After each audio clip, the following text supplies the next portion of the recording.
TRIPS agreement, that is trade related intellectual property rights. Let's start the presentation.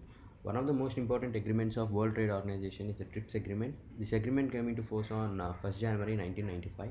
The TRIPS agreement is an international agreement administered by World Trade Organization, and it sets down the minimum standard for many forms of intellectual property regulations. The agreement is till date the most comprehensive agreement of a multilateral nature of intellectual property. Like, following areas of intellectual property are covered under the agreement: copyright and related rights, trademarks, geographical indications, industrial designs, patents, layout designs, undisclosed information. The background of TRIPS agreement is like, until the establishment of World Trade Organization in 1995, GATT was the only multilateral instrument governing world trade since 1948. A total of 8 rounds of negotiations were held under GATT, out of which first 5 rounds concentrated exclusively on tariffs, while the 6th round is included discussions on anti-dumping measures, as well as which included the provisions for member nations to control the dumping of goods by other nations into their territory, which can affect the member nations' economy. The last GATT round was on the Uruguay round done in 1986 to 1994. It was this round when, for the first time, discussions were held on trade related to agriculture, services, and IPR.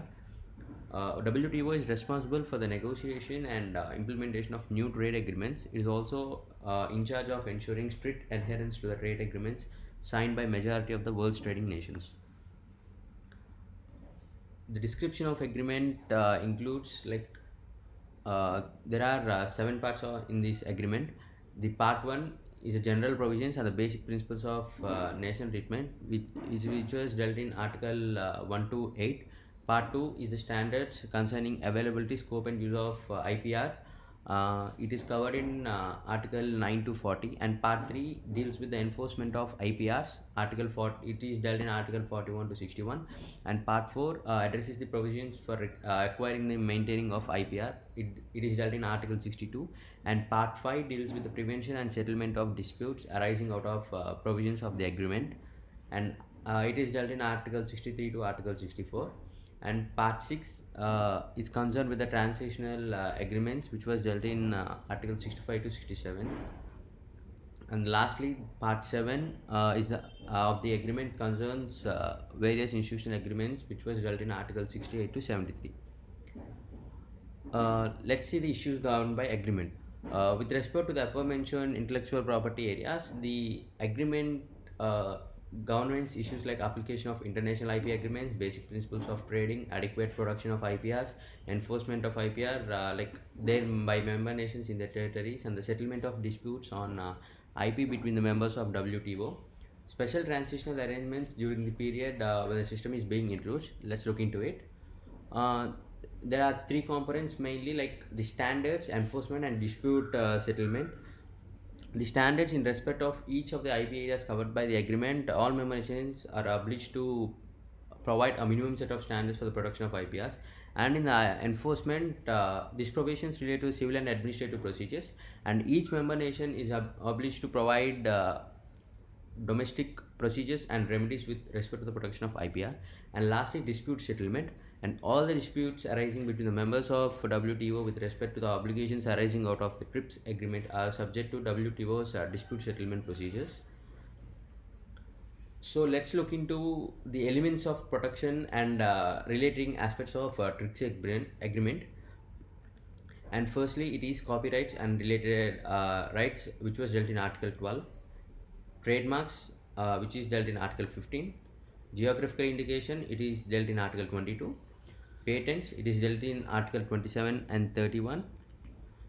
Industrial designs, it is dealt in Article 25 and 26. Layout designs, topographies of the integrated circuits, it is dealt in Article 36 and 37.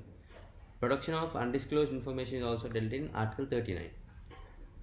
Let's see the TRIPS agreement in Indian context.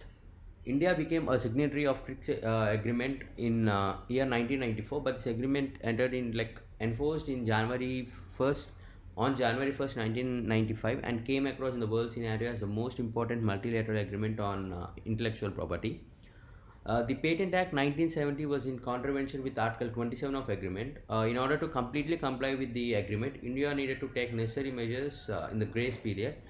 The agreement provided a three-stage framework for strengthening the IP regime and in developing countries like India, which did not allow product patents in the areas of pharmaceuticals and agricultural chemicals, like patent applications for which are also known as mailbox applications before the agreement came into force. To complete the topic in the lighter vein, I would like to mention that agreement has increased research and development investments by Indian firms. The amount of R&D activity in India has been on increase since the agreement. The stronger IPR regime has spurred Indian companies to invest in R&D and simultaneously encourage multinational corporations to outsource more R&D work into India.